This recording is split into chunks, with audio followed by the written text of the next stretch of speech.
A lot of you have heard about the test, assess, address, don't guess methodology that I've developed over the past 3 decades of my career.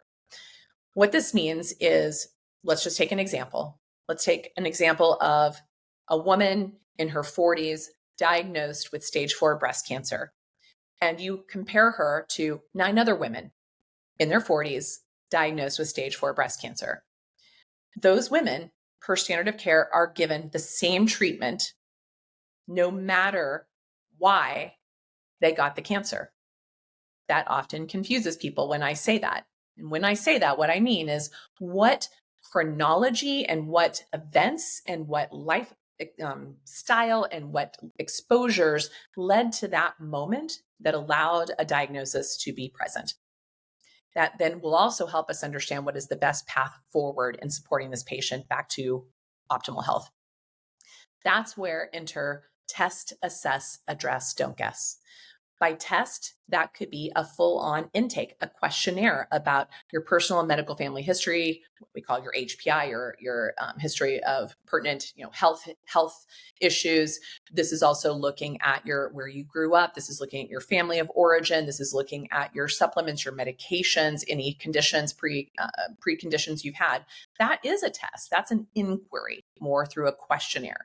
I've mentioned in other discussions about the Terrain 10 questionnaire, which gets more honed in on what are you putting in, on, and around your body every single day that might be contributing to health or disease. Then we can look at general labs. It's incredible how much a basic CBC, which is a complete blood count, or metabolic panel, or markers of inflammation, or markers of metabolic health, such as your blood sugar and your insulin levels, or markers of angiogenesis, or markers of thick, sticky blood patterns, or markers of hormonal imbalance, an HPA axis, so the hypothalamic pituitary adrenal axis imbalance. So using conventional blood testing tells us a lot. There's also a lot of tests we can run in the functional arena. So toxic exposures to mycotoxins, mold, heavy metals, other chemicals and solvents that are in our environment and kind of ubiquitous today. We can also look at hormonal metabolites. We can look at even down to certain like exposures. Let's say you have an implant. So looking at if you've got toxicity from even that implant. These are just examples of the many things we look at. We will also look at your single nucleotide polymorphism. So basically the blueprint that you were born with. We'll look at if you are dealing with cancer, we'll look at liquid biopsies or tissue biopsies. And we'll collect all that information to understand a sort of trend or a pattern. And that pattern is going to differ for every single person, even if they have the same diagnosis. And then dependent on that pattern is when we help determine the best treatment forward. Is this standard of care?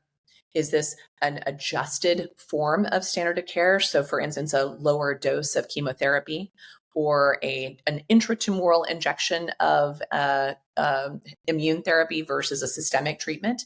Is this basically an opportunity to get into a deep state of therapeutic ketosis to enhance the cancer sensitivity to radiation?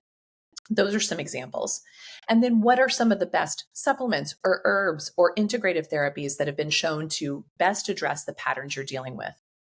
These are the types of things we train our clinicians at MATC, the Metabolically Approach to Cancer trained clinicians, and our patient advocates to understand and to support people along the path to understanding what patterns have brought them to this moment and what therapies are best fit to take them to a place of higher level of health and vitality.